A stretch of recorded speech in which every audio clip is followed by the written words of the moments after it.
Hello दोस्तों, welcome to my YouTube channel primary to middle classes. आज के इस वीडियो में हम वायुमंडलीय अपवर्तन के बारे में पढ़ेंगे। ठीक है, तो चलिए वीडियो को शुरू करते हैं। सबसे पहले हम जान लेते हैं कि वायुमंडलीय अपवर्तन क्या होता है। तो जैसा कि नाम में ही दिखाई दे रहा है, वायुमंडलीय अपवर्तन मतलब वायुमंडल के द्वारा किया गया अपवर्तन ही वायुमंडलीय अपवर्तन कहलाता है। ठीक है, तो इसको अच्छे तरह से परिभाषित करने के लिए हम लिख सकते हैं, पृथ्वी के वायुमंडल द्वारा प्रकाश की किरणों का अपवर्तन वायुमंडलीय अपवर्तन कहलाता है।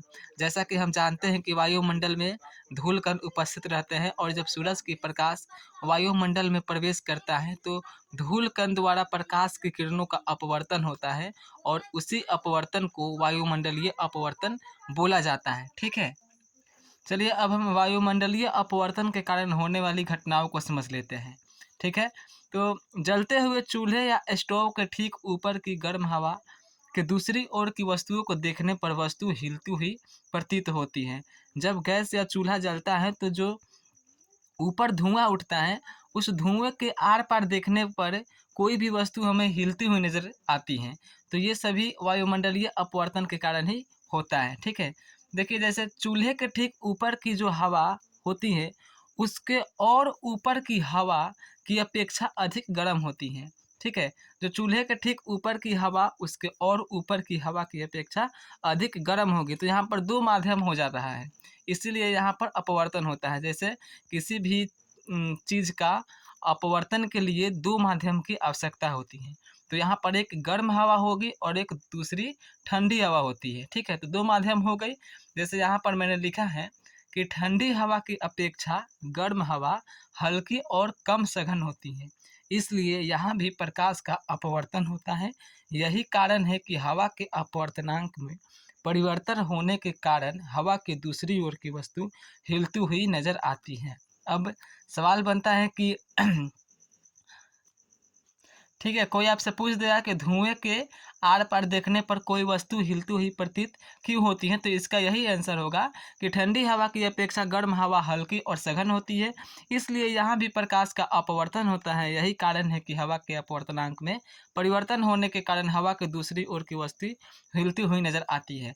जो ठंडी हवा रहती है वह गर्म हवा की तुलना में सघन होती है और भारी होती है। ठीक है, लेकिन जो गर्म हवा होती है वह हल्की और कम सघन होती है। तो यहाँ पर एक गर्म हवा और ठंडी हवा दो माध्यम हो गई, तो दो माध्यमों के बीच अपवर्तनांक होना निश्चित है।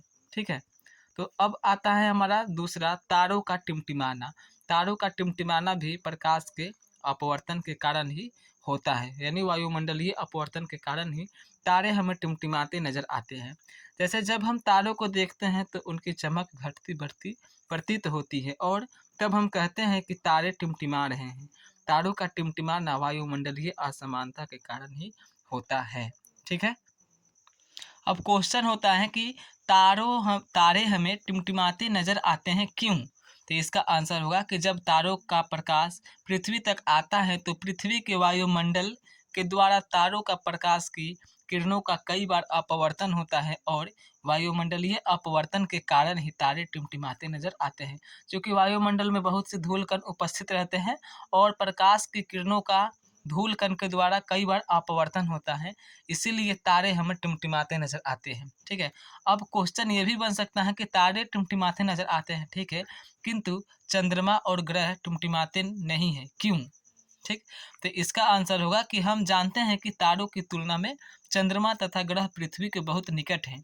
जो तारा है वो पृथ्वी के काफ़ी दूर है और चंद्रमा और अन्य ग्रह जो है पृथ्वी के काफ़ी नज़दीक है। ठीक है, और जो चंद्रमा और ग्रह है पृथ्वी के काफ़ी नज़दीक है, इसलिए जब चंद्रमा और ग्रह का प्रकाश पृथ्वी तक पहुंचता है तब इनके प्रकाश का भी अपवर्तन होता है, लेकिन ज़्यादा नज़दीक होने के कारण थोड़ा विचलन मालूम नहीं पड़ता है, इसलिए चंद्रमा और ग्रह टिमटिमाते हुए नज़र नहीं आते हैं। ठीक है, नज़र नहीं आते हैं चूँकि यह काफ़ी नज़दीक है और इसका अपवर्तन होता है, लेकिन नज़दीक ज़्यादा दूर न होने के कारण इसका विचलन हमें प्रतीत नहीं होता है, मालूम नहीं पड़ता है, ठीक है।